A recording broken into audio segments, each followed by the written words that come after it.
오늘의 주요 뉴스입니다. 김명수 대법원장이 양승태 전 대법원장 시절 재판 거래 의혹을 고발하지 않기로 했습니다. 다만 수사가 시작되면 협조하겠다고 해 검찰은 사실상 수사 요청으로 받아들이고 있습니다. 지방선거에서 참패한 야권은 선거 후 대책 마련에 분주합니다. 자유한국당은 대국민 사과를 했고 바른미래당은 비상대책위원회 체제로 전환하며 당 수습에 나섰습니다. 북한이 한미연합훈련 중단을 정식으로 요구한 가운데 페이스 주한 미국 대사 지명자도 훈련 중단이라는 미국 정부 방침에 지지를 나타냈습니다. 청와대도 훈련 중단 여부를 곧 결정합니다. 박영수 특별검사팀이 최순실 씨의 항소심에서 1심과 같은 징역 25년을 선고해달라고 재판부에 요청했습니다. 최 씨는 적당히들 하지라며 불만을 나타냈습니다. 국가정보원의 특수활동비를 청와대에 상납한 것은 뇌물죄로 볼 수 없다는 법원의 1심 판결이 나왔습니다. 이번 판결은 같은 혐의를 받는 두 전직 대통령의 남은 재판에도 직간접적인 영향을 미칠 전망입니다. 지난달 실업률이 4%로 18년 만에 최고를 기록했습니다. 김동연 경제부총리는 고용 상황이 충격적이라며 경제팀 모두가 책임을 느낀다고 말했습니다. 재판 거래 의혹을 검찰에 고발할까 말까 고심하던 김명수 대법원장이 자기 손에 피를 묻히지 않고 제 식구를 검찰로 보내는 절충안을 선택했습니다. 검찰이 고발은 하지 않으면서도 검찰 수사에 적극 협조하고 연루된 법관 13명은 징계하겠다고요. 이병주 기자가 보도합니다. 양승태 대법원장 시절 재판 거래 의혹에 대해 김명수 대법원장이 검찰 고발 대신 수사 협조를 선택했습니다. 2주 동안 의견 수렴에 들어갔던 김 대법원장은 A4 용지 4장 분량의 대국민 담화문을 발표했습니다. 김 대법원장은 사법부라고 해서 수사를 피할 수 없다면서도 자신이 나서 고발과 같은 형사 조치는 취하기 어렵다고 선을 그었습니다. 사법부 수장이 직접 고발을 할 경우 검찰이나 재판부에 유죄라는 선입견을 심어줄 수 있다는 등의 우려 때문입니다.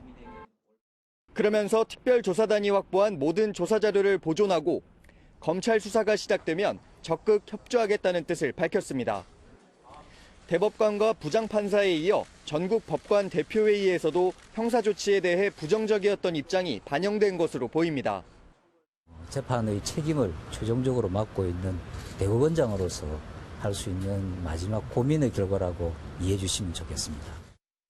재판 거래나 법관 사찰 의혹 등에 직간접적으로 연루된 현직 법관 13명은 징계 절차에 회부하기로 했습니다. 특히 고등법원 부장판사 2명과 지방법원 부장판사 3명은 재판 업무에서 배제했습니다.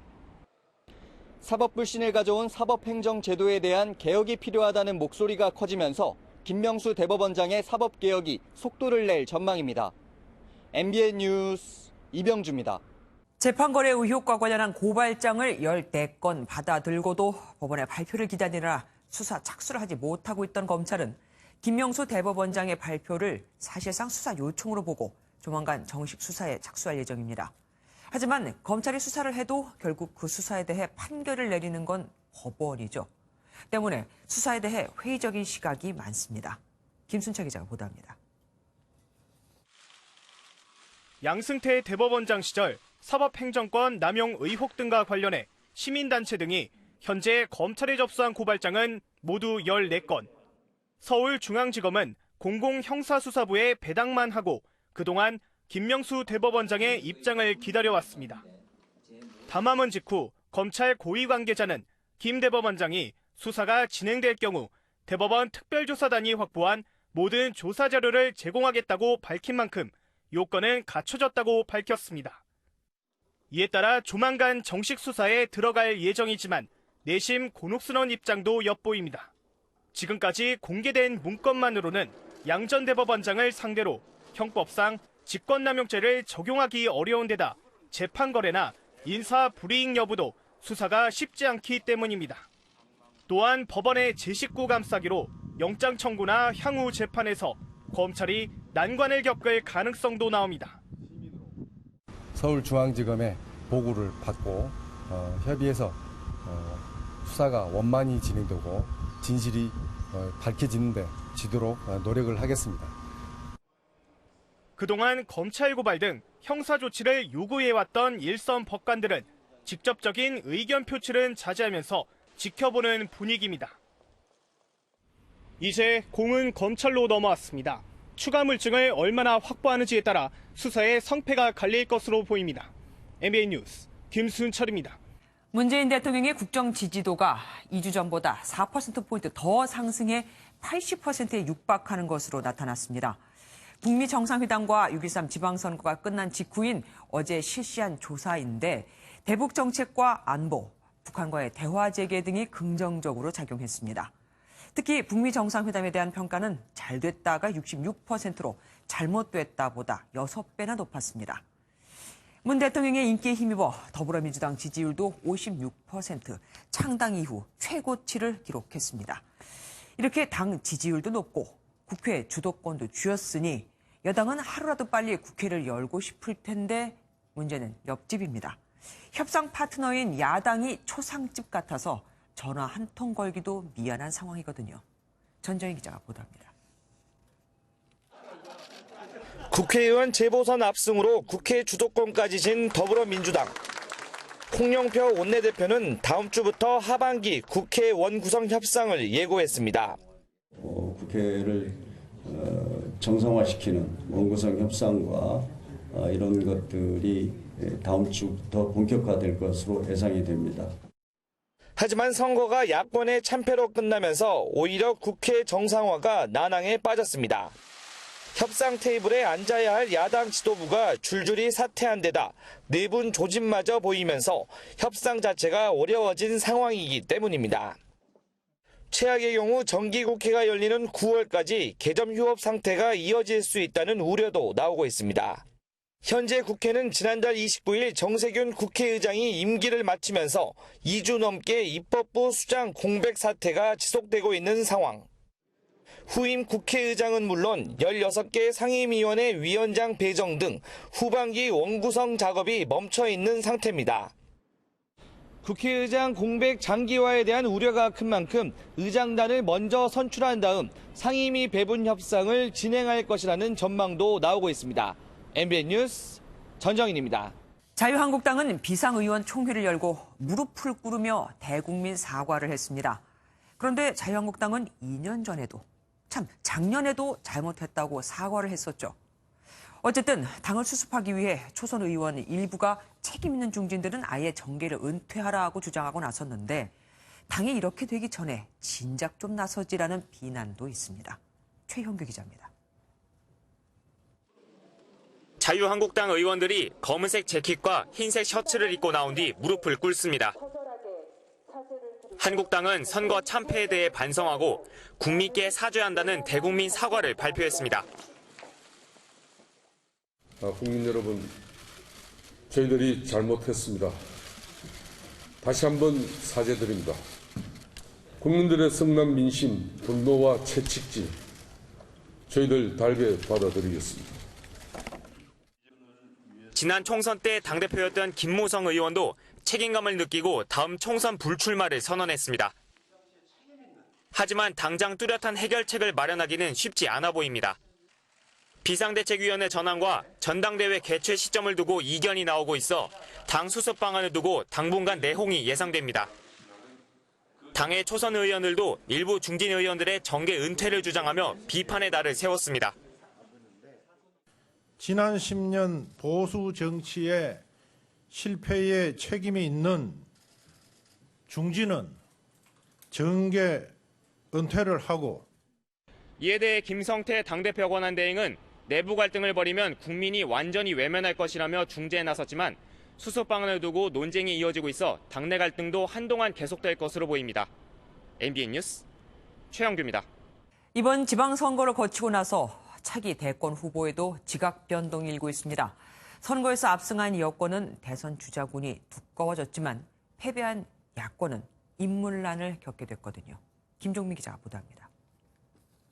초에 서울시장 3선 타이틀을 거머쥔 박원순 서울시장은 차기 대선 주자로 입지를 붙였습니다. 대권 도전에 대한 구체적 언급은 피했지만 여권에서 가장 중량감 있는 주자로 부상했습니다. 이제 서울시장으로 당선된 사람한테 차기 대선을 이렇게 말씀드리는 것은 적절치 않다고 보고요. 민주당 간판으로는 처음으로 경남지사에 깃발을 꽂은 김경수 당선인도 지역주의 타파라는 타이틀까지 확보해 대권주자로 도약했습니다. 또 여배우 스캔들 공세에도 불구하고 전국 최대 규모의 광역단체장으로 입성한 이재명 당선인도 차기 주자로서 가능성을 열었습니다. 반면 야권은 인물난에 허덕이고 있습니다. 지난해 대선에서 득표율 2, 3, 4위를 차지했던 주자들이 한꺼번에 물러난 상황. 특히 안철수 전 서울시장 후보는 정치권에 혜성같이 등장한 지 7년 만에 정계 은퇴까지 거론되고 있습니다. 이제 3등에 머무르면 정치 생명이 끝난다는 분석도 있었는데요. 깊게 고민하고 따로 말씀드릴 기회를 갖겠습니다. 잠룡 후보로 꼽혔던 남경필, 김태호 후보 역시 이번 선거 패배로 숨고르기가 불가피해졌습니다. 그나마 재선에 성공한 원희룡 제주지사가 유일하게 대권주자로 입지를 다졌습니다. MBN 뉴스 김종민입니다. 논란이 되고 있는 한미연합훈련 중단과 관련해 청와대가 조만간 중단 여부를 발표하겠다고 밝혔습니다. 하지만 주한미군 철수 문제는 별개라고 선을 그었습니다. 최종락 기자입니다. Jennifer, it's a very provocative situation when I see that and you have a country right next door. So under the circumstances that we're negotiating a very comprehensive, complete deal, I think it's inappropriate to be having war games. 굳건한 한미동맹을 바탕으로 한 흔들림 없는 한미 공조와 연합방위 태세도 유지해가야 할 것입니다. 한미 연합훈련을 중단하면서도 한미 동맹을 굳건히 해야 하는 상황. 청와대가 조만간 결정할 예정입니다. 청와대 고위 관계자는 8월로 예정된 을지 프리덤 가디엄 연습을 포함한 한미 연합훈련의 일시적 중단 여부를 가까운 시일 내에 발표한다고 밝혔습니다. 한미 간의 의견 교환 절차가 필요하지만 중단 쪽으로 무게가 기울어진 것으로 보입니다. 하지만 이 관계자는 주한미군 철수와 관련해서는 한미 간 협의도 입장 변화도 없다며 선을 그었습니다. 이어 북미 정상회담 후속 협상이 빠른 시일 내에 있을 것이라며 종전선언 또는 정전협정을 평화협정으로 교체하는 협상이 개시될 것이라고 말했습니다. 청와대는 임종석 비서실장 주재로 판문점 선언 이행 추진위원회를 열고 판문점 공동경비구역의 비무장화를 적극적으로 추진하기로 했습니다. 청와대는 주한미군 철수 문제는 북미 협상 대상이 아니라는 입장이지만 한미연합훈련 중단 문제는 연계된 모습을 보여 논란은 계속될 전망입니다. MBN 뉴스 최종락입니다. 이런 가운데 해리스 주한 미국 대사 지명자가 미 상원 인사청문회에서 한미연합훈련 중단 방침을 지지한다고 밝혔습니다. 북한의 진정성을 알아보려면 훈련을 중단해보고 그 뒤 북한이 또 추가적으로 어떻게 나오는가를 볼 필요가 있다는 겁니다. 김은미 기자가 보도합니다. 대북 강경파로 분류되는 해리 해리스 주한 미국 대사 지명자. 인사청문회에 나서 김정은 위원장의 진정성을 가늠하는 차원에서 한미 훈련을 중단할 필요가 있다고 밝혔습니다. We should give exercises, major exercises, a pause to see if Kim Jong-un, in fact, is serious about his part of the negotiations. 그러면서도 해리스는 북한에 대한 우려는 계속돼야 한다며 이제 북핵 위협은 없다는 트럼프 대통령의 평가엔 동의하지 않았습니다. No, Senator, I think we must continue to worry about the nuclear threat. 북한을 완전히 믿을 순 없지만 북한이 합의 내용을 이행하는 동안은 선의의 표시를 할 필요가 있다는 뜻으로 풀이됩니다. 이런 가운데 폭스뉴스는 미 정부 관계자의 말을 인용해 만약 북한이 비핵화 조치를 충분히 이행하지 않는다면 당장 내년 봄 한미 연합훈련이 재개될 것이라고 전해 훈련 중단은 대화가 지속되는 동안에 한해 한시적인 것임을 분명히 했습니다. MBN 뉴스 김홍입니다. 어제 남북 군사회담은 시작은 화기애애했지만 끝날 때는 이렇게 할 바에는 하지 말자며 분위기가 안 좋게 끝났습니다. 한미연합훈련 중단 여부 때문이겠죠. 훈련을 중단하면 자신들이 또 무엇을 하는 식으로 결국은 자신들이 원하는 단계적 비핵화 방식을 이행해 나가려는 겁니다. 연장현 기자가 보도합니다. 10년 만에 열린 남북 장성급 군사회담은 어색한 분위기 속에 종료됐습니다. 다시는 이런 회담 하지 맙시다 하는데 앞으로는 준비를 잘해서 이런 일이 없도록 이렇게 합시다. 이런 분위기는 북측이 한미연합훈련 중단을 강하게 요구했기 때문인 것으로 알려졌습니다. 하나를 내놔야 자신들도 하나를 타협할 수 있다는 협상 원칙을 세운 것으로 보입니다. 이른바 전통적인 협상 기술인 살라미 전술을 포기하지 않은 겁니다. 실제로 북측 매체는 북미 정상회담 직후 이런 원칙을 확인한 바 있습니다.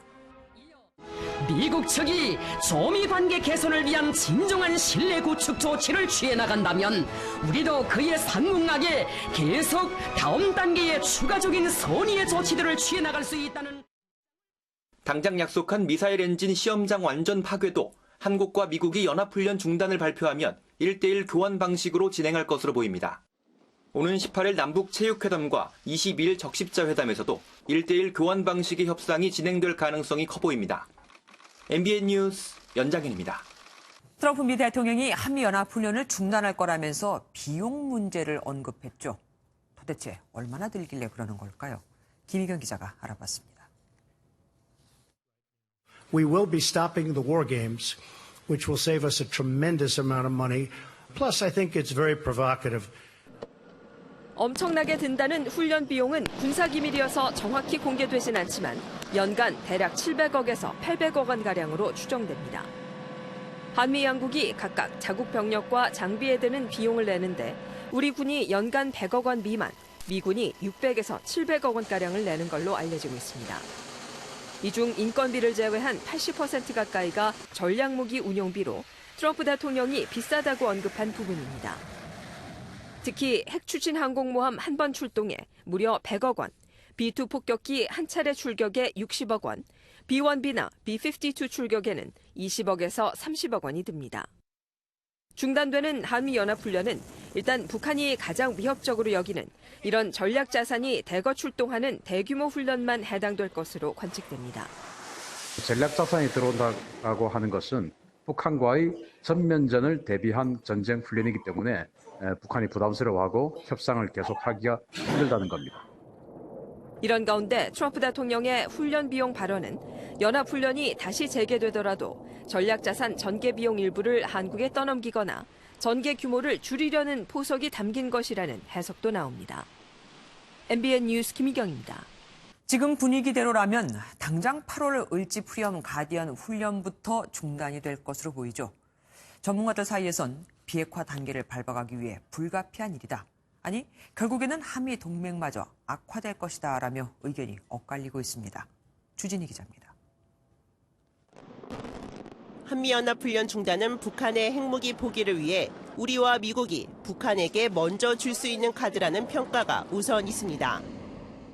북한이 비핵화를 추진하는 조건하에서는 신뢰 구축 조치로서 이런 한미 군사연습의 축소 내지 중단이 불가피한 것으로 보입니다. 북한 핵 개발이 본격화된 2013년부터 한미연합훈련은 미국의 핵 전력 자산을 반입을 해 대북 억제력을 강화하는 데 주력해왔습니다. 따라서 북한이 핵무기 포기 절차에 돌입한다면 신뢰 구축 일환으로 이런 훈련도 일단 중단될 수 있다는 겁니다. 한미 군사연습 중단이 일방적으로 중단되는 것이 아니라 북한의 비핵화 과정과 맞물리면서 진행되기 때문에 이 부분은 한반도의 안보에 커다란 영향은 없다고 생각합니다. 하지만 다른 전문가들은 한미연합훈련 중단에 대응해 북한의 비핵화 절차가 시작되리라는 보장이 없다는 게 문제라고 지적합니다. 북한이 핵무기 폐기라는 어떤 실질적인 조치를 강구한다면 사실은 이거는 어떤 가치가 있죠. 근데 우리가 이제 우려하는 거는 우리가 그 훈련만 중단하고 핵무기 폐기를 지체시키지 않을까. 이게 북한이 훈련 중단을 넘어 주한미군 축소와 철수까지 요구할 수 있는 여지를 남겼다고 전문가들은 덧붙입니다. 특히 주한미군 축소와 철수에서 한국이 소외된 채 진행될 수 있다는 우려도 나오고 있습니다. MBN 뉴스 주진입니다. 북미 정상회담 결과를 설명하기 위해 한국에 왔던 폼페이오 미 국무장관이 이번엔 중국으로 갔습니다. 벌써부터 대북 제재를 완화해야 한다는 중국을 폼페이오 장관은 어떻게 설득했을까요? 신재우 기자가 보도합니다. 북미 정상회담 결과를 설명하기 위해 방중한 폼페이오 장관과 나란히 앉은 시진핑 중국 국가주석. 트럼프 대통령과의 우애를 거론하며 앞으로 북핵 해결 과정에서도 중국이 역할을 하길 바란다고 강조했습니다.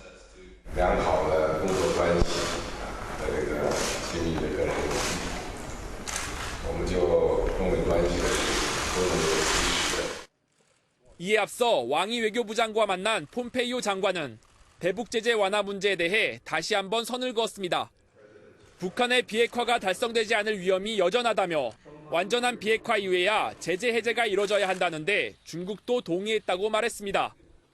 The sanctions and the economic relief that North Korea will receive will only happen after the full denuclearization, the complete denuclearization of North Korea. 북미 정상회담 이후 대북 제재 완화 문제를 놓고 북한과 중국에서 조기 해제를 요구하는 듯한 목소리가 잇따라 나오면서 서둘러 진화에 나선 것으로 해석됩니다. MBN 뉴스 신재우입니다. 미국에서는 북미 정상회담 당시 트럼프 대통령이 노광철 북한 인민무력상에게 거수 격려하는 장면으로 논란이 일고 있습니다. 적국의 장군에게 격려하는 건 부적절하다는 비판과 격려엔 격려로 화답하는 게 예의라는 의견으로 나뉩니다. 노태영 기자입니다. 북미 정상회담이 열렸던 지난 12일 김정은 국무위원장의 소개를 받아 북한 측 수행 인사들과 인사를 주고받는 트럼프 미국 대통령. 노광철 북한 인민무력상에게 악수를 하려 손을 내미는 순간 노 인민무력상이 손을 잡는 대신 먼저 거수 경례를 하자 트럼프 대통령도 뒤따라 거수 경례를 한 뒤 다시 서로 악수를 나눕니다. 트럼프 대통령은 우리 측 수행 성원들과 인사를 나누었습니다. 북한이 뒤늦게 공개한 이 엇박자 인사 장면을 놓고 미국에서는 적절치 못한 행동이었다는 비판이 제기됐습니다. 한 민주당 상원의원은 동맹들에게는 뻣뻣하면서 김정은의 장군에게는 격려하는 트럼프의 모습이 역겹다며 날을 세웠고 전 미 육군 소장도 미군 최고사령관이 적국의 장군에 격려한 것은 부적절하다고 목소리를 높였습니다. 백악관은 트럼프 대통령의 격려는 예의를 표한 것일 뿐 문제될 게 없다고 해명에 나섰습니다. It's a common courtesy when a military official from another government salutes that you return that. 보수층 일각에서도 오바마 전 대통령이 쿠바 군대를 향해 엄지를 치켜든 장면과 아키히토 일본 국왕의 허리 굽혀 저자세로 인사한 사례 등을 제시하며 옹호에 나서기도 했습니다. 구체적인 비핵화 약속을 받아내지 못한 채 북한의 정상국가라는 이미지만 심어졌다는 일부 비판 속에 거수경례 논란까지 불거지면서 곤혹스러운 트럼프입니다. MBN 뉴스 노태현입니다. 남북관계 해빙 분위기에 맞춰 서울대학교 학생들이 김일성 종합대학교 학생들과의 만남을 추진하고 있습니다. 학생들 사이에서는 연고전을 뛰어넘는 서김전이 열릴 수 있다는 얘기까지 나옵니다. 전민석 기자입니다. 지난 2002년 세운 서울대 학교 6.15 남북공동선언 기념탑. 서울대 학생들이 평양의 김일성 종합대학의 학생들에게 보내는 편지를 낭독합니다. 평양에서 만나고 싶습니다. 함께 만나. 이들은 오늘 오전 김일성대에 이메일을 보내 이르면 오는 8월로 남북 대학생 교류를 제안했습니다. 통일부가 서울대 총학생회에 북한 주민 접촉 신청을 승인하면서 기대감은 한층 높아지고 있습니다. 유족들을 같이 탐방을 하는 시간을 가지고 남북 대학생들의 생각을 나눠보는 그런 토론회를. 일부 학생들은 스포츠 교류도 제안했는데 연고전이 아닌 석임전이 열리지 않겠냐는 희망 섞인 우스갯소리도 나옵니다. 스포츠 교류가 있으면 되게 재밌을 것 같아요. 만약 그런 기회가 있으면 저도 참여해보고 싶은 마음이 있는데. 남북 화해 분위기에 맞춰 젊은 학생들이 평양과 서울에서 함께 어울릴 수 있을지 기대됩니다. MBN 뉴스 전민석입니다. 전북 모악산에는 과거 김정일 국방위원장이 꼭 가보고 싶다고 했던 김일성 전 주석의 조상으로 알려진 전주 김씨 시조묘가 있습니다. 이곳이 요즘 다시 세간의 관심을 끌고 있습니다. 강세웅 기자입니다. 전북 완주군에 자리한 모악산입니다. 산 중턱에는 김일성 전 북한 주석의 32대 조상으로 알려진 전주 김씨 시조인 김태서의 묘가 있습니다. 모악산 입구에는 보시는 것처럼 전주 김씨 시조묘의 방향 이정표가 있는데요. 거리가 400m 정도 되는 것 같습니다. 길을 따라 직접 올라가 보겠습니다. 육관 손수구 씨가 쓴 터를 통해 알려진 김태서의 묘는 어머니가 양팔을 벌려 자식을 보호하려는 형상을 취하고 있습니다. 풍수학자들은 이번 남북 정상회담과 북미 정상회담에 묘의 기운이 작용했을 거라고 말합니다. 김정은 위원장 얼굴 상이 삽살개 얼굴이에요. 그렇다면 34대 할아버지 김태서 옹의 산소자리가 삽살개 행국자리에 있거든요. 모악산 자체가 어머니 산인데 그런 기운을 받았지 않았느냐. 지난 2000년 김대중 대통령이 북한을 방문했을 당시에는 김정일 국방위원장이 시조묘에 가고 싶다고 말한 바 있습니다.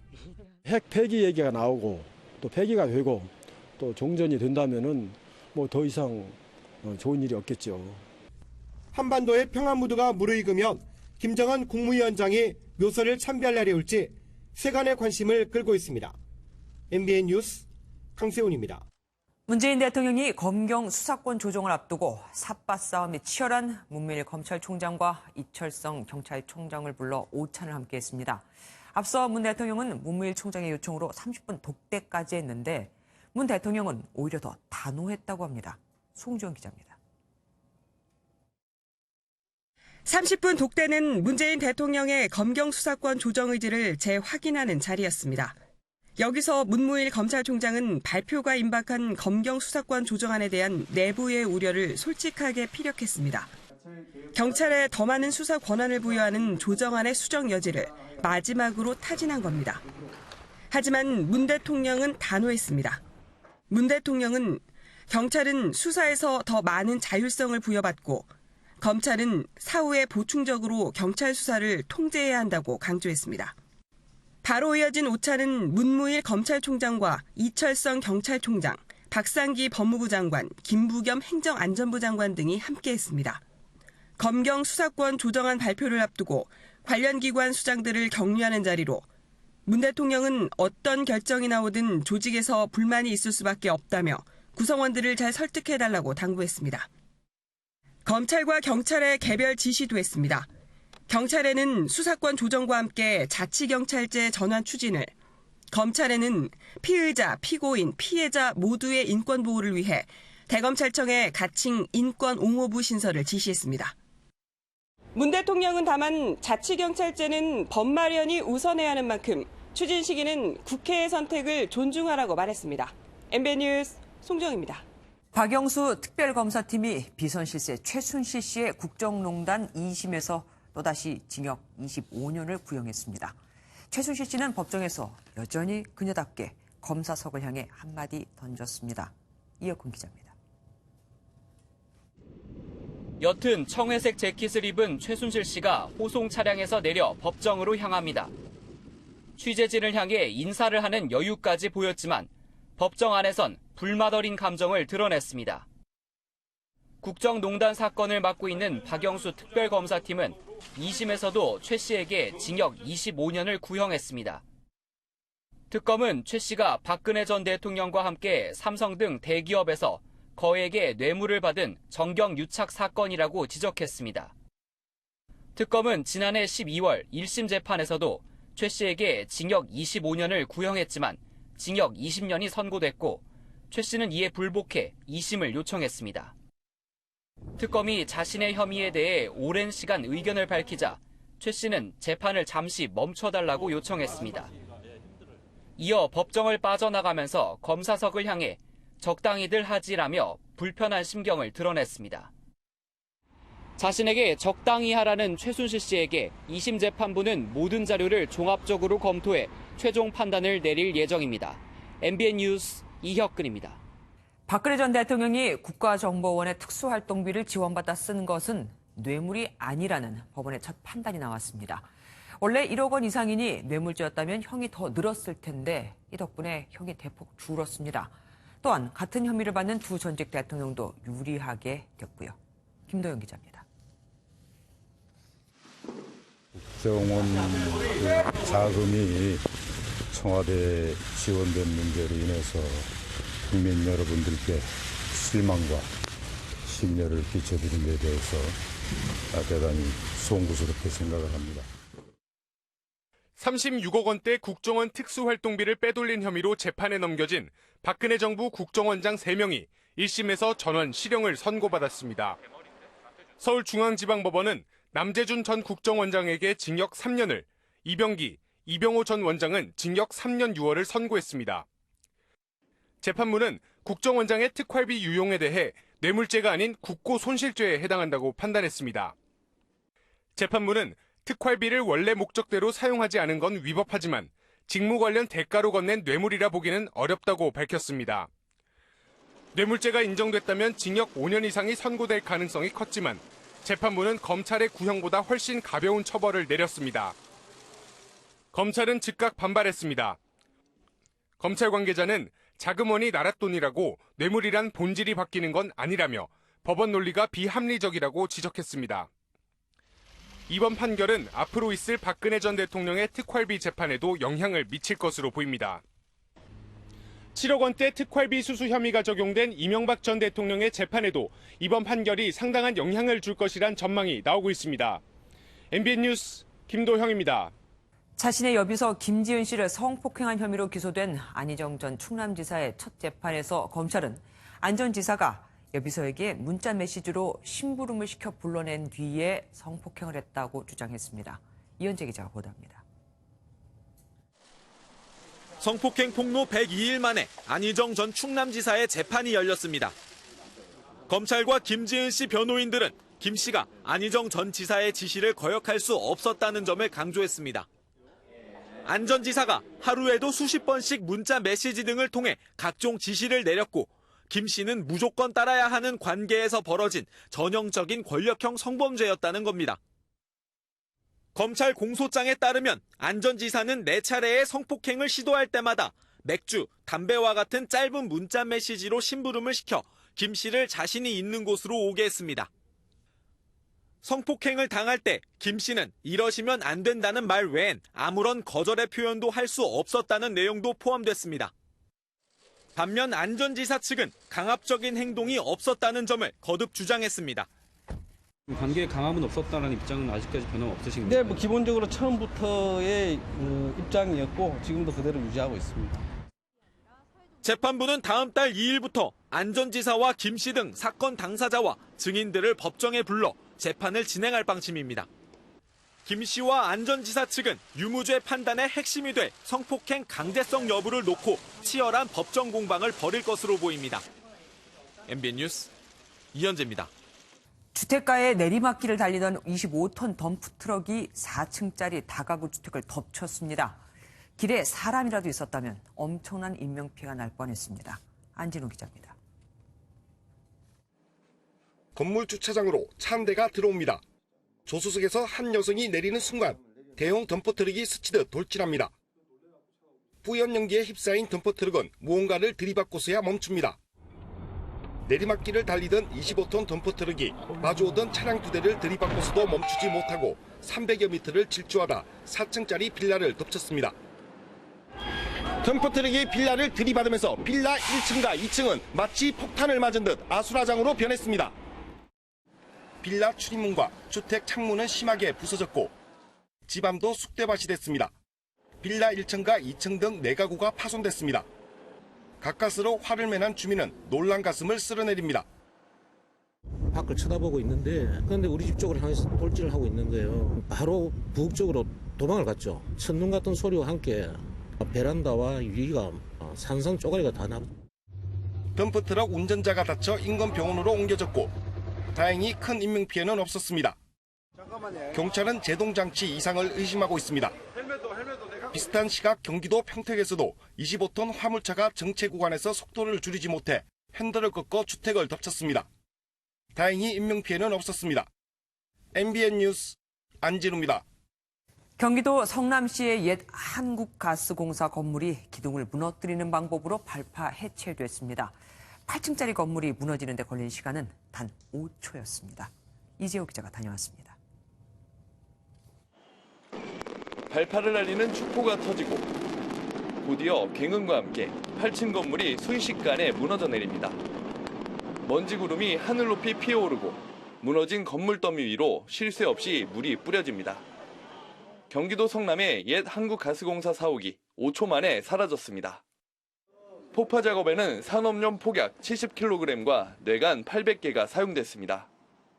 안전을 위해 발파 작업이 이뤄지기 전후로 주변 통행이 전면 통제됐습니다. 이번에 발파된 사옥은 지난 2014년 한국가스공사 본사가 대구혁신도시로 이전하기 전까지 17년 동안 자리를 지켰습니다. 가스공사 몇몇 직원들은 가족과 함께 철거 장면을 지켜봤습니다. 젊었을 때 다녔던 회사의 건물이 없어지고 그런 걸 보니까 나도 나이가 들었다. 추억도 많이 있고 그런 회사입니다. 건물이 철거된 자리에는 34층 규모의 주상복합 아파트가 들어섭니다. MBN 뉴스 이조입니다.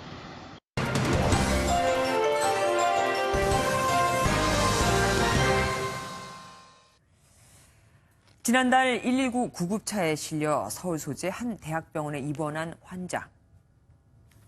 검사 결과 위장관 출혈이라 20여일간 입원하며 치료를 받았습니다. 검사 과정에서 병원은 암을 확인했지만 부양해야 할 가족은 진료비 납부를 거부했고 결국 이 환자는 병원비를 내지 못했죠. 이후 병원의 선택은 참으로 이례적이었습니다. 지난 5일 이 환자를 퇴원시켜 병원 1층 벤치에 옮겨놓고 그냥 방치해버렸거든요. 스스로 이동할 수도 없는, 보호자도 없는 말기 암 환자인데도 말이죠. 게다가 결과적으로 이 병원은 이 환자를 다른 요양병원 등으로 연계해 주지도 않았습니다. 그날 병원이 환자에게 내민 건 치료비 미납금을 내야 한다는 지불 각서가 다였고 환자는 결국 환자 기록도 없이 중앙의료원으로 실려갔습니다. 이에 대해 병원 측은 더 이상 진행할 치료가 없고 정상적인 절차를 밟아 퇴원시켰다고 해명했습니다. 한마디로 정당한 절차였다는 거죠.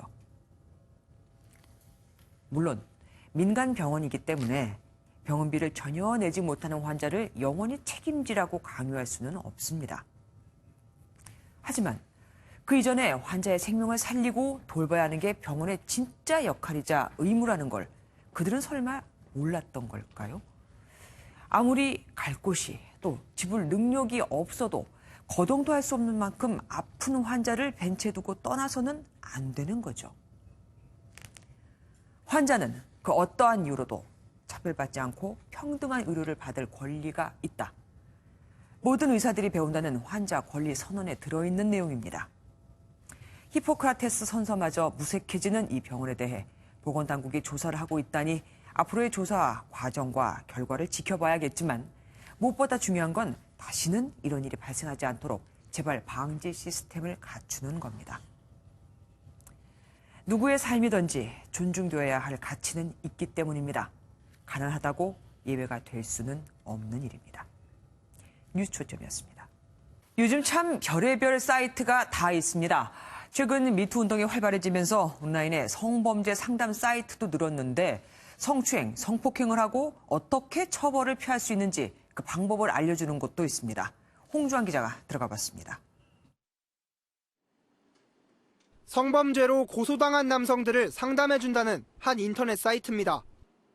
게시판에 자신의 혐의와 사건 경위를 적어 글을 올리면 기존 이용자들이 처벌 수위를 낮추는 법을 조언해주는 방식입니다. 실제로 어떤 조언이 나오는지 강제추행 혐의로 고소당했다는 내용의 글을 직접 올려봤습니다. 얼마 지나지 않아 처벌 수위를 낮출 방법을 알려주는 댓글들이 줄을 지었습니다. 미성년자 강제추행 혐의를 받는다는 내용의 또 다른 상담글에는 미성년자인 줄 몰랐다고 하라는 댓글이 달리기도 했습니다.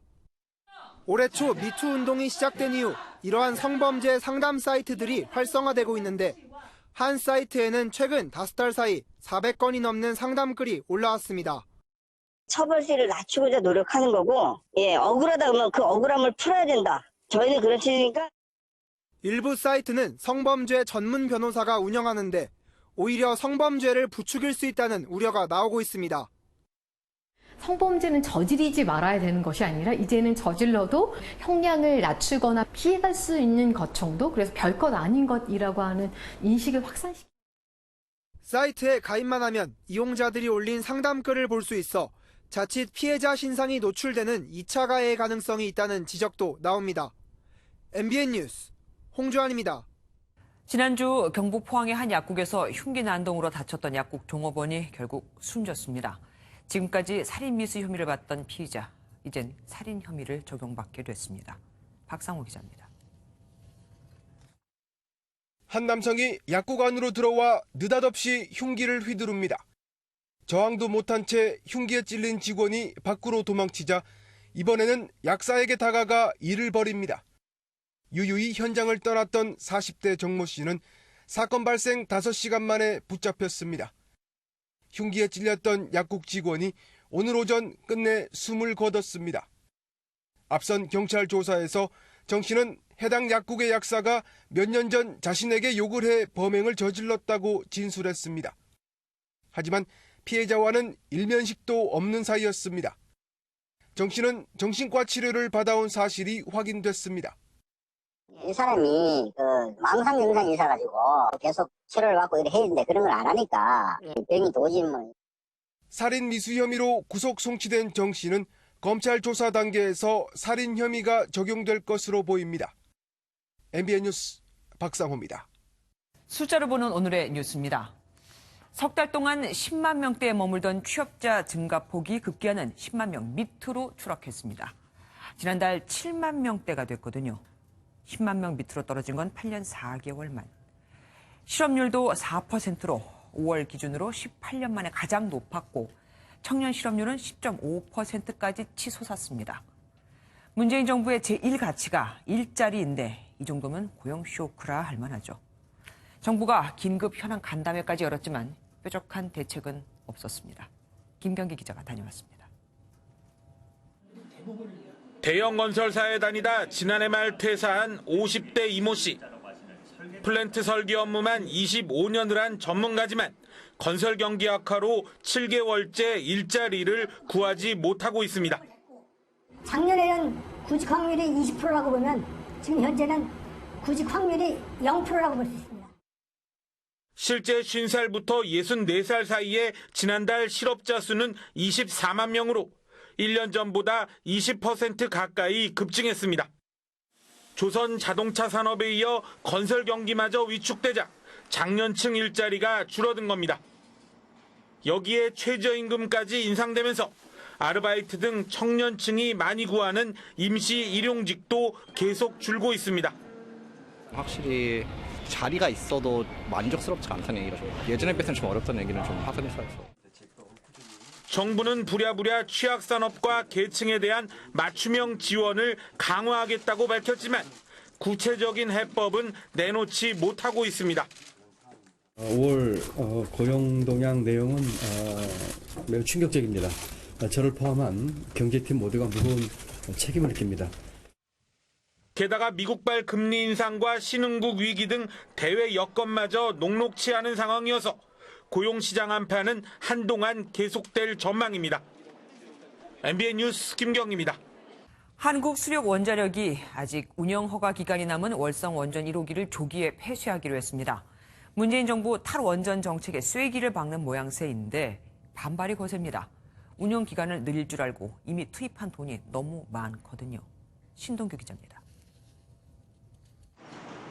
설계 수명을 다해 2022년까지 한 차례 운영기간이 연장됐던 월성 1호기 원전. 한국수력원자력은 월성 1호기를 탈원전 로드맵에 따라 조기에 폐쇄하기로 했습니다. 아울러 천지 1, 2호기와 대진 1, 2호기 등 4기의 신규 원전 계획도 모두 취소했습니다. 문재인 대통령이 고리 1호기 영구정지 선포식에서 탈핵 시대를 선언한 지 1년 만입니다. 탈원전은 거스를 수 없는 시대의 흐름입니다. 수만 년 이 땅에서 살아갈 우리 후손들을 위해 정부는 월성 1호기를 폐쇄하고 신규 원전을 백지화해도 전력 수급엔 큰 영향이 없다고 밝혔습니다. 문제는 그동안 투입했던 예산입니다. 월성 1호기 운영 기간을 10년 늘리는 데 쓴 돈만 5,600억 원. 여기에 신규 원전 토지 보상 비용 등을 합하면 이미 1조 원 가까운 돈을 쏟아부었습니다. 정당한 그러한 손실에 대해서는 정부의 보상을 요구하는 것으로 이제 결론을 냈습니다. 한수원 노조와 지역 주민들은 기습적으로 도둑이사회를 열어 결정했다며 반발하고 있어 후폭풍이 만만치 않을 걸로 보입니다. MBN 뉴스 신동규입니다. 2018 러시아 월드컵. 축구 경기만큼이나 월드컵 특수를 노린 마케팅 경쟁도 뜨겁습니다. TV 광고는 물론 각종 판촉 행사들이 쏟아지고 있거든요. 선남백 기자가 보도합니다.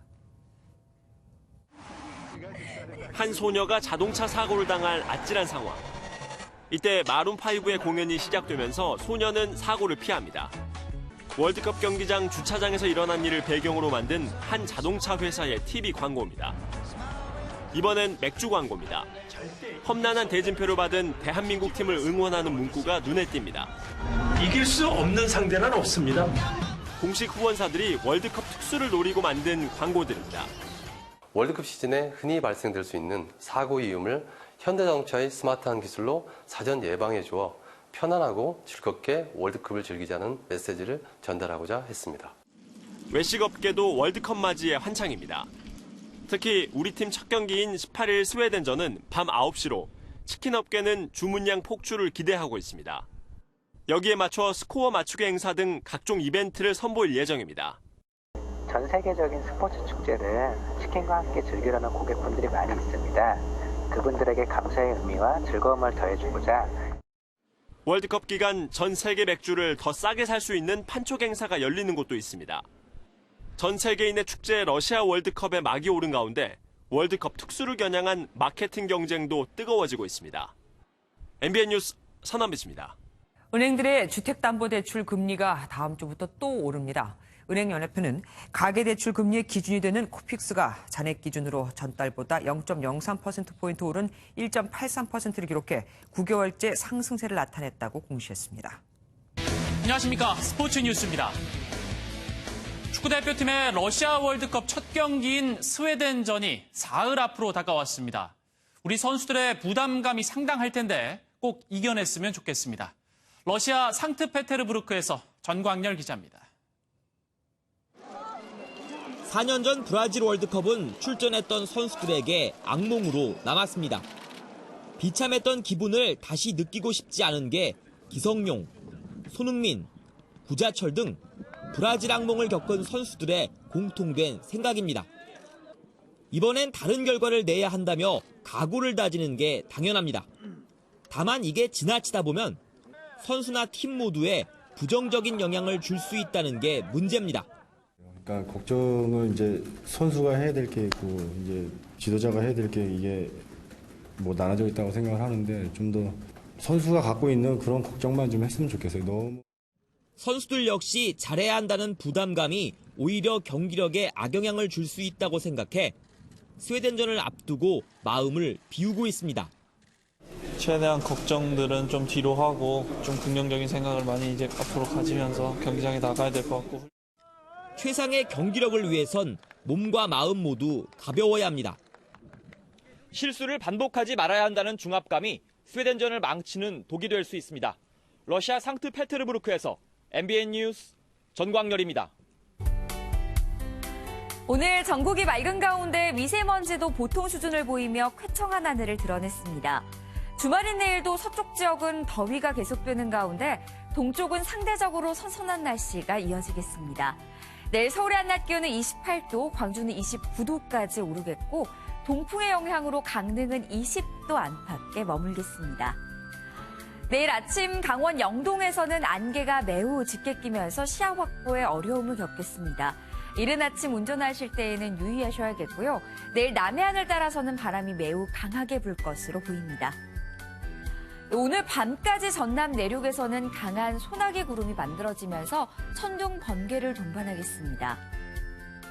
내일 중부지방 맑은 가운데 서울의 아침 기온은 17도, 춘천은 15도를 가리키겠고요. 남부지방 낮 동안 호남 지역은 30도 가까이 오르겠지만 영남 지역은 내일까지도 대구 24도, 울산은 20도에 머물며 평년보다 낮은 기온을 보이겠습니다. 동해안 지방 내일 아침까지 구름 많은 가운데 산발적으로 빗방울이 조금 떨어지는 곳도 있겠습니다. 당분간 뚜렷한 비 예보 없이 맑은 날씨가 지속될 전망입니다. 날씨였습니다. 뉴스팔이 선정한 이 한 장의 사진입니다. 러시아 월드컵의 개막전인 러시아와 사우디아라비아의 경기를 응원하는 두 여성입니다. 한쪽은 상의를 걷어올리며 자신의 몸매를 한껏 드러냈고 다른 한쪽은 머리부터 발끝까지 검은 천으로 꽁꽁 싸맸죠.